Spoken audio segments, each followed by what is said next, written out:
Epilogue. By the time Call showed up in the Betty's mess, the others were already there. "Well," said Jonah, casting a glance at her over his shoulder. "Nice of you to join us." "Cut her a break," Vriess told him. "She's had a bad day." Jonah sneered at him. "I know. I was down there, remember? Unlike some people I know who stayed in the ship and played hide the salami." Vriess turned red and poked a finger in Jonah's direction. "You low-life son of a bitch!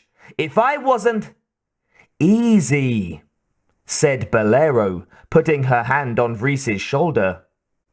"You're the one who told me he doesn't mean anything by it. It's in his nature to be an asshole." Jonah grinned at Vriess. "You see that? At least someone in this tub understands me." "Anyway," said Call, pulling up a seat at the table, "Angie says Crack should be fine. He'll just have to take it easy for a while." "He was lucky," said Bolero. "Luckier than Rama," Vriess observed. "Which," said Jonah, "is why we're here." He picked up the battered silver thermos sitting in front of him, twisted it open, and poured its contents into the 4 ceramic cups clustered in the middle of the table. Then he replaced the lid on the empty thermos as each of his comrades claimed a cup. Even Call, on whom alcohol had no effect. "To Rama," said Jonah, taking the last cup for himself. "The most annoying, know-it-all son of a whore I ever met." "And one of the bravest," said Call. "Well said," Bolero added. Then they drank, emptying the cups. Before they were finished, Jonah had opened another couple of thermoses, and no one was in any shape to drive the ship, so it was good that none of them had to. Call saw no point in watching Vriess's nose hairs shudder as he snored, so she got up and left the room. Both Jonah and Bolero seemed too glassy-eyed to notice. She was halfway down the corridor when she heard someone come tramping after her. Stopping, she saw it was Jonah. "Hey, Call," he said. "What is it?" "What that Cody guy said. You believe it?" "Not a chance," she said. "If so many androids had survived the purge, I would have known about it." Jonah scrutinized her, then smiled to himself. "Huh. You're full of shit, you know that? You made a freaking promise. You never weasel out of your promises." "He was dying, Jonah. What was I supposed to say?" "So you're not going to go free any androids?" "There's no one to free." His eyes screwed up even tinier than usual. "Yeah, no one to free. Goddamn right." Leaving him there, Call continued down the corridor. Then she heard Jonah call her name again. "What is it now?" she asked him. He made fists of his hands.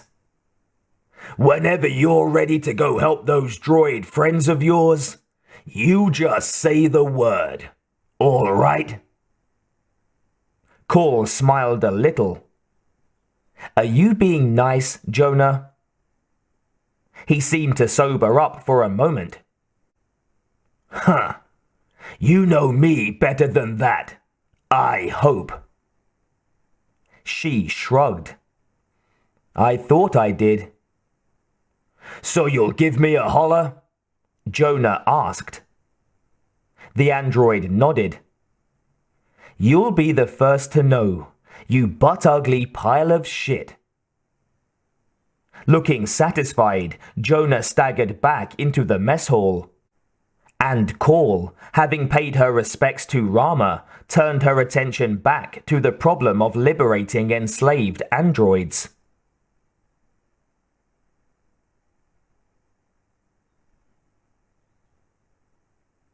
As soon as everyone was asleep, Ripley rolled out of bed and made her way on bare feet to the cargo bay. It was the only place on the ship where she could be alone, where she could look inside and see how much she had left. And how much do I have left? She asked herself. At the moment, precious little. But that would change, she trusted, as it had changed so many times before. As dangerous as Ripley could be, she wasn't the killing machine the aliens were. She got tired, physically and mentally. She gave way to the occasional doubt.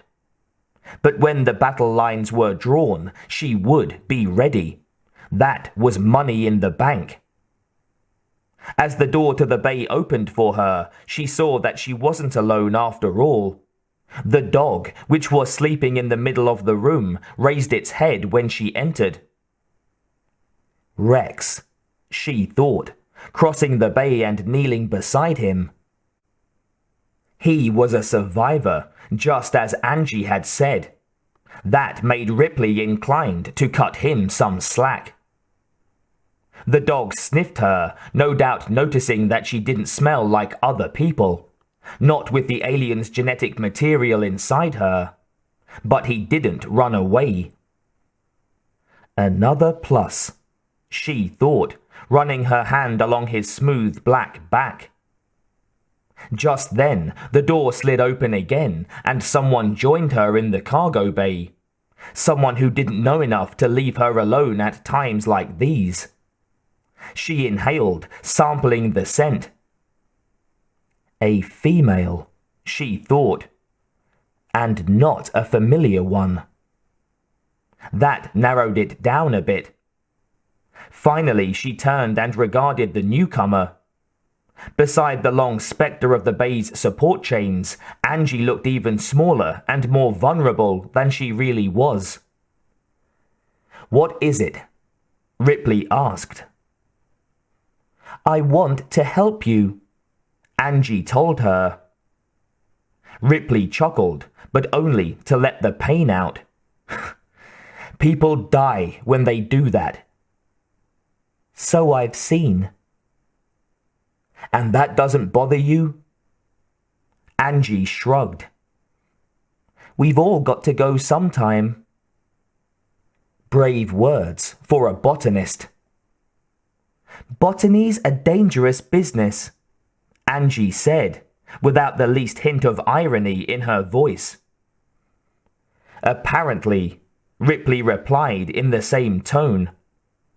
But not as dangerous as the one I'm in. Find another colony. I'm sure they'll be happy to have you. Turning away, she stroked the dog again. But Angie didn't leave the cargo bay. On the contrary, she walked up to Ripley and stood beside her. My apologies, she said. It must have sounded like I was making a request. I'm not. Ripley shot a disparaging glance at her. You wouldn't last 10 minutes with us. Angie's eyes turned steely. You know better. Besides, those Loki bastards killed my father. I deserve a chance to lay his ghost to rest. By avenging him? By doing my part to make certain it doesn't happen again, somewhere else. She seemed to have all the right answers. But it takes a lot more than that, Ripley thought. It took a love of mankind so blindingly brilliant that it could make the dark corners seem bright. Call had that love. So did Jonah in his twisted way. And Angie, does she have it? Ripley regarded her. Could be. I'm going to take this uncomfortable silence as a yes, Angie told her. So, is there a secret handshake or something? Secrets, Ripley conceded, but no handshake. She tilted her head as she considered the botanist. How are you with propulsion systems? Lousy, said Angie. But I can learn. Any of my colleagues would back me up on that. If they were still alive, Ripley thought.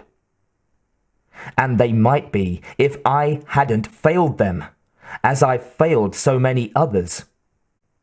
Newt, Hicks, Dillon, DiStefano, Rama.